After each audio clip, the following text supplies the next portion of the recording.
तो मूवी के स्टार्ट होने से पहले हमें डेविन नामी एक गैंगस्टर की कहानी दिखाई जाती है। उसके बहुत सारे दुश्मन हैं और ऐसे ही एक गैंगस्टर दुश्मन के पीछे वो पड़ा हुआ है। डेविन इस टाइम अपने घर के करीब एरिया में ही था और दोनों कार से लगातार फायरिंग हो रही थी। डेविन जब बंदूक चलाता है तो उस गोली से उसका दुश्मन तो मारा गया, लेकिन साथ और भी कुछ बुरा हुआ। दुश्मन को मारे जाने वाली गोली उसके सर से निकलकर दूर एक बच्ची पे भी लग गई, जिससे उस बच्ची की जान चली गई। और ये बच्ची थी डेविन की ही सगी बहन। डेविन को उससे बहुत प्यार था। उसे यकीन नहीं था कि उसकी गोली से उसकी बहन मर गई। ये खबर उसकी मॉम तक भी चली जाती है और ऐसे डेविन की मॉम उसे शैतान, एक डेविल मानने लगती है, क्योंकि कोई इंसान तो अपनी बहन को नहीं मार सकता। वो जो खुद बहन की मौत के गिल्ट और गम में था, अपनी मॉम के बिहेवियर से और भी ज्यादा टूट गया। ऐसी अजीब हालत में उसे अपनी बहन के इल्यूजन्स आने लगे। उसकी बहन भाग रही थी।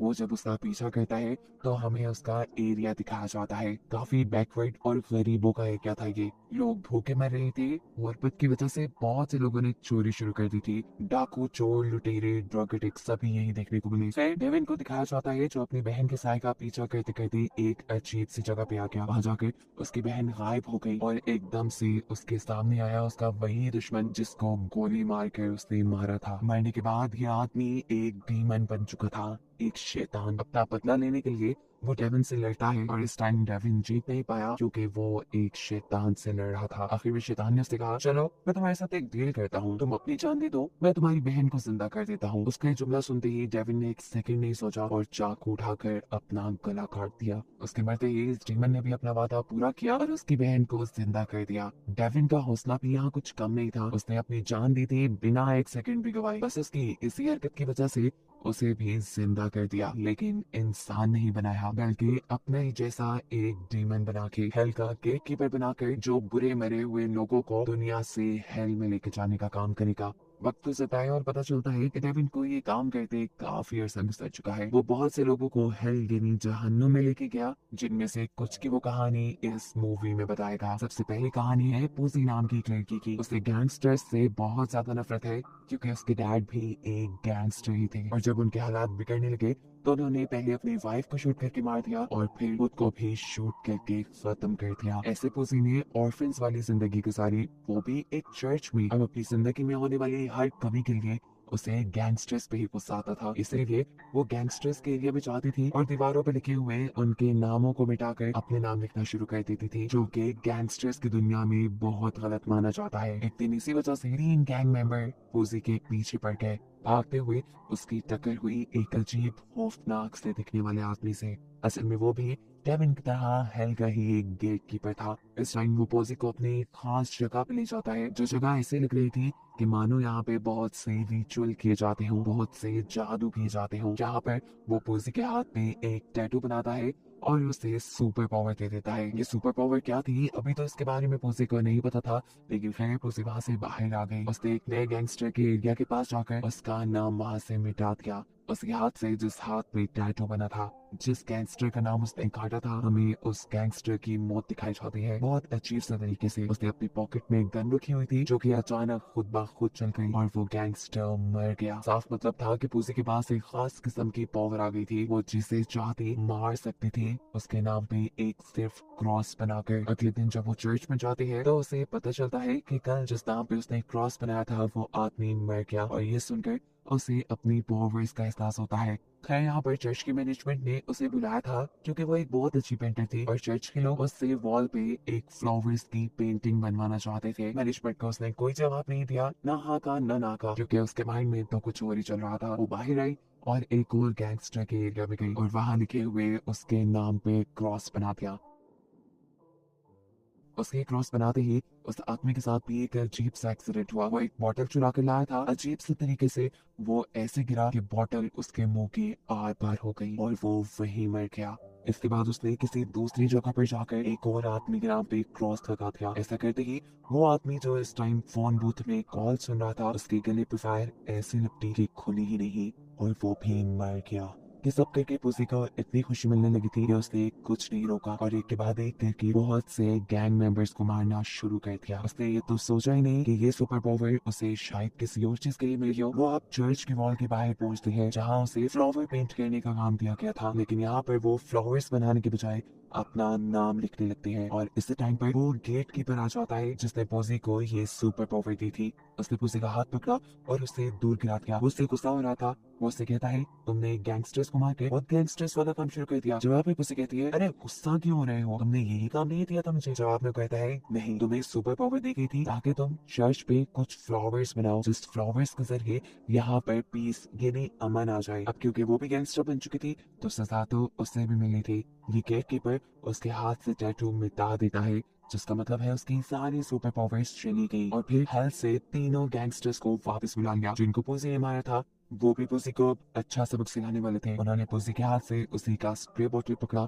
और उसके सर में स्टैब करते हुए उसे मार डाला, जिसके बाद वो उसी के खून से इस वॉल को पेंट करने लगे। सुबह होने पे हमें दिखाया गया कि अब चर्च की इनॉग्रेशन थी। यहाँ पे बहुत से लोग आए हुए थे। जैसे ही इस पेंटिंग से पर्दा उठाया जाता है तो सब शॉक हो जाते हैं कि वहाँ पे एक बहुत ही प्यारी पेंटिंग थी, लेकिन कोई भी ये नहीं जानता था कि ये बनी कैसे। ये बनी थी पोसी के ब्लड और उसके मांस से। उसकी आंखें तो गेट कीपर ने खाली थी। जिसके बाद डेविन हमारा मेन कैरेक्टर पोसी को ले गया अपने हेल में। और ऐसे पोसी की कहानी यही खत्म हो गई। अगली कहानी है एक्स जूनियर नाम के एक आदमी की। वो अपनी वाइफ के साथ एक पुराने से घर में पहुंचा है जहाँ पर रिटायर्ड मिलिट्री ऑफिसर्स रहते हैं। ये 4 लोग हैं। असल में एक्स जूनियर के डैड एक मिलिट्री में कमांडिंग ऑफिसर थे और ये चारों सोल्जर उनकी टीम का हिस्सा थे। रिटायरमेंट के बाद भी ये चारों उन्हीं के साथ रहे और इनका सारा का सारा खर्चा टेक्स जूनियर के फादर अपनी पेंशन से करते थे। लेकिन अब टेक्स जूनियर के डैड के मरने के बाद एक घर हो गया था टेक्स जूनियर का, और वो तो किसी को अपने घर रखने वाला नहीं था। वो सबसे पहले जाता है अपने फैमिली लॉयर के पास ताकि वो इन सोल्जर्स को यहाँ से निकाल कर खुद इस घर में आशी कर सके। लेकिन यहाँ पर लॉयर उसे एक धमाकेदार न्यूज ये देते हैं कि वो अगले पूरे 1 साल तक इस प्रॉपर्टी को ओन नहीं कर सकता। इस प्रॉपर्टी को अपनाने की शर्त ये है कि वो 1 साल तक इन सोल्जर्स के साथ रहेगा ताकि उसकी आदतें थोड़ी अच्छी हो जाए और थोड़ा सा अच्छा इंसान बन जाए और उसे प्रॉपर्टी संभालनी आ जाए। लेकिन टेक्स जूनियर और 1 साल इन सोल्जर्स के साथ गुजारे, ऐसा तो हो ही नहीं सकता था। एक दूसरा रास्ता भी था उसके पास, वो कि चारों सोल्जर्स मर जाए और ये प्रॉपर्टी ऑटोमेटिकली उसके पास आ जाए। और अब वो यही काम करेगा। वो अब अपने घर आ चुका है जहाँ चारों सोल्जर्स को मारने का उसने इरादा पक्का कर लिया था, बिल्कुल ऐसे ही जैसे उसने अपने डैड को एक एक्सीडेंट में मारा था। सच में उसने प्रॉपर्टी के लालच में अपने डैड को मारा था। घर आते ही उसने इन सोल्जर्स के साथ बुरा सलूक करना शुरू कर दिया। सबसे पहले उसने बेडरूम्स के दरमियान में बनी हुई पार्टीशन वॉल्स तोड़वाई और अपनी वाइफ के लिए आलीशान मास्टर बेडरूम बनवाया। पेंटिंग, डेकोरेशन, यहाँ तक कि सफाई सुथराई का काम भी सोल्जर्स ने किया। और फिर उसने इन सारे सोल्जर्स को भेज दिया बेसमेंट में। बात सिर्फ यही पे खत्म नहीं हुई, उसने इनका खाना पीना भी कम कर दिया, जिसकी वजह से ये लोग कमजोर होने लगे। मेडिसिन इनको दी नहीं, ऐसे ये लोग बीमार होने लगे और आहिस्ता आहिस्ता बहुत बुरी कंडीशन में आ गए। इनके केयर टेकर इस सारी चीज को बर्दाश्त नहीं कर सकती थी। वो टेक्स जूनियर से इनके लिए लड़ना चाहती थी, लेकिन टेक्स जूनियर ने उसे भी धमकी दी हुई थी कि वो उसे जॉब से निकाल देगा। आखिर जब हालात बहुत ही ज्यादा बर्दाश्त से बाहर हो गए तो केयर टेकर टेक्स जूनियर के सामने जाकर बोली और इसका अंजाम ये हुआ कि टेक्स जूनियर और उसकी वाइफ दोनों ने ही मिलकर उसे जान से मार डाला। आखिर एक दिन ऐसा आया कि इन चारों में से एक सोल्जर की तबीयत खराब हो गई। उसकी खांसी से खून भी आने लगा। ये देखकर एक दूसरे सोल्जर को बर्दाश्त ना हुआ और उसने ऊपर जाकर टेक्स जूनियर की वाइफ से बात करने का डिसाइड किया। जहाँ जाकर उसके होश उड़ गए ये देखकर कि टेक्स जूनियर की वाइफ अपने डॉग को कैवियर खिला रही है, दुनिया का सबसे महंगा फूड। और ये लोग जो उनके साथ रह रहे थे वो भूखे मर रहे थे। इससे पहले कि वो कोई बात कहता है यहाँ पर टेक्स जूनियर आ जाता है जो उन्हें कोई भी फेवर देने से इनकार कर चुका है। भूख के चलते ये सोल्जर रुका नहीं और इनके फ्रीजर के पास आ गया क्योंकि वो जानता था कि अगर इन लोगों के घर में केवियर है तो और भी बहुत सा फूड होगा। इसीलिए वो फ्रीजर का लॉक तोड़ के जैसे ही फ्रीजर खोलता है तो उसके होश उड़ गए ये देखकर कि उसमें उन्हीं के केयर टेकर की लाश थी और साथ में बहुत से केवियर के टिन भी। कहकर वो वापस अपने साथियों के पास पहुंचता है और वहां जाके देखता है कि उसका जो साथी बीमार था वो मर गया। अब तो समझो ये उसे बख्शने वाले नहीं थे, अब बहुत हो चुका था। अपने साथी की मौत वो टेक्स जूनियर को माफ नहीं करने वाले थे, इसलिए अब ये लोग हिम्मत से बोलने का डिसाइड करते हैं। तीनों थे जो मिलिट्री ऑफिसर, इनके सामने टिक तो कोई वैसे भी नहीं सकता था, इसीलिए जाते ही इन्होंने टेक्स जूनियर को पकड़ा और सबसे पहले उसे वाटर टॉर्चर किया। इसके बाद वो उसे अपने साथी की व्हील चेयर पे बांधते हैं और ले आते हैं उसके लग्जरियस बेडरूम में जो उसने इन्हीं को टॉर्चर करके बनवाया था। वहां जाकर उसने देखा कि उसकी वाइफ का पेट फूला हुआ था क्योंकि इन्होंने उसकी वाइफ को बहुत सारा कैवियर खिला दिया था।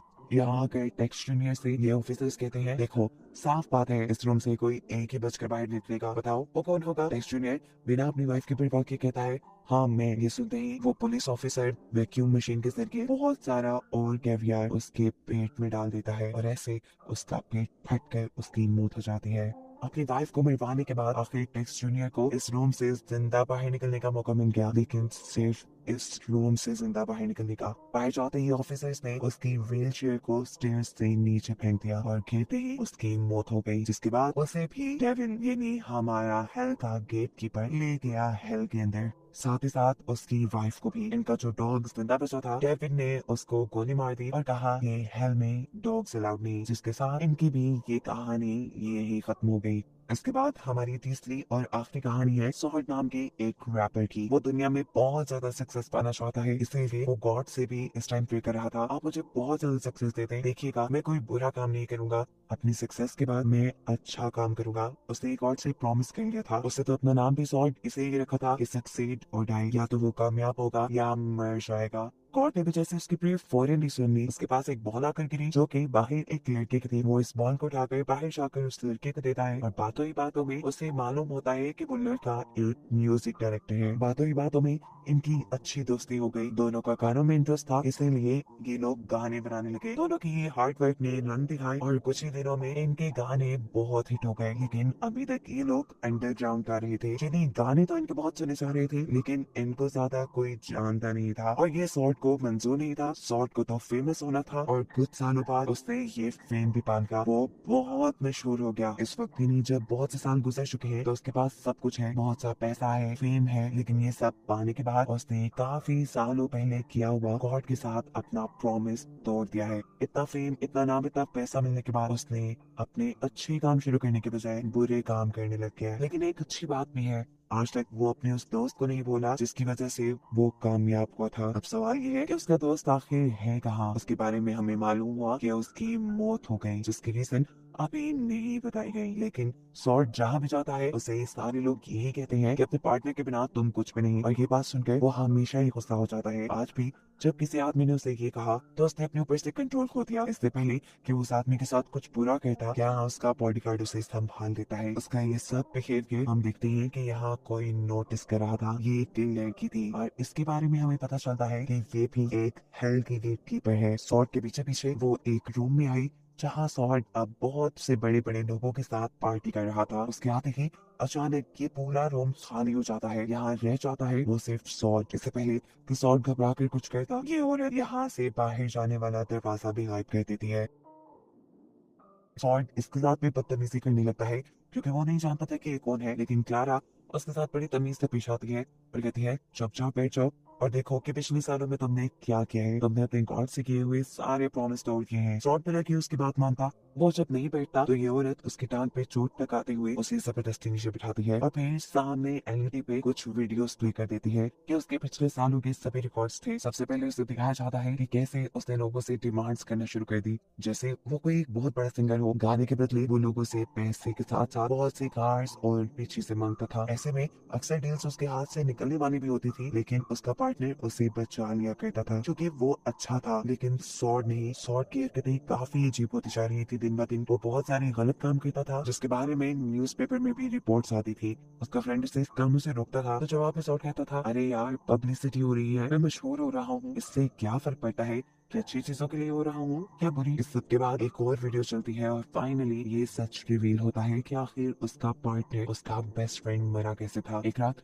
ये दोनों पार्टी करने से पहले एक ग्रोसरी स्टोर पे गए। एकदम से वहां पर आके रॉबर्ट्स की हुई फायरिंग से ये दोनों ही जख्मी हुए, लेकिन कौन उसके सर पे गोली लगी और वो फौरन मर गया और सॉर्ड के सिर्फ कंधे पे गोली लगी। ये वीडियो तो यहाँ खत्म हो गई, लेकिन इस वीडियो के बाद यहाँ पर हेल की गेट कीपर भी उठकर चली गई। असल में उसने यहाँ पे इस टाइम बुला लिया था कौन को, यानी सॉर्ड के दोस्त को, ताकि वो अपनी कहानी बता सके और अपना बदला सॉर्ड से ले सके। यहाँ वो बताता है कि उस दिन जो रॉबरी हुई थी वो सारा का सारा सेटअप सॉर्ड का ही बनाया हुआ था। फायरिंग करने वाले कोई और नहीं बल्कि सॉर्ड के बॉडीगार्ड्स थे। उस दिन सॉर्ड ने भी एक बुलेट प्रूफ जैकेट पहनी हुई थी ताकि अगर उसके बॉडीगार्ड का निशाना छूट भी जाए तो उससे ज्यादा कुछ ना हो। ऐसे उस दिन उसका पार्टनर मर गया, जिसके बाद उसको बहुत ज्यादा फेम मिला। अभी वो ये बात ही कर रहा होता है कि एकदम से इस रूम के अंदर आ जाता है सॉर्ड का वही बॉडीगार्ड जिसने कौन का यानी उसके पार्टनर का मर्डर किया था। उससे में कौन दो चाकू उठाता है और दोनों हाथों से उसकी दोनों आंखों में स्टैब करते हुए उसकी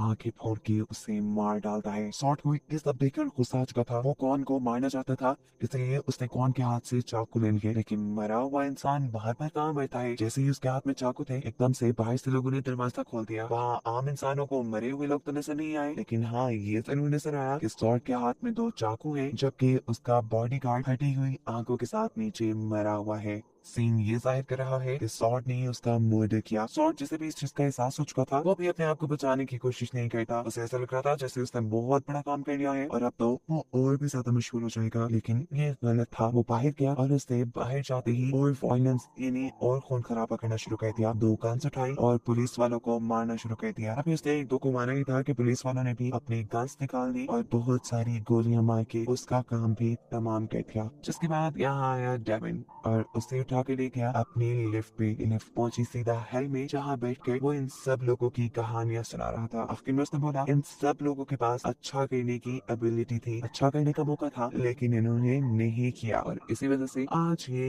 हेल में है। और उसकी इसी बात के साथ ये मूवी यहाँ खत्म हो गई।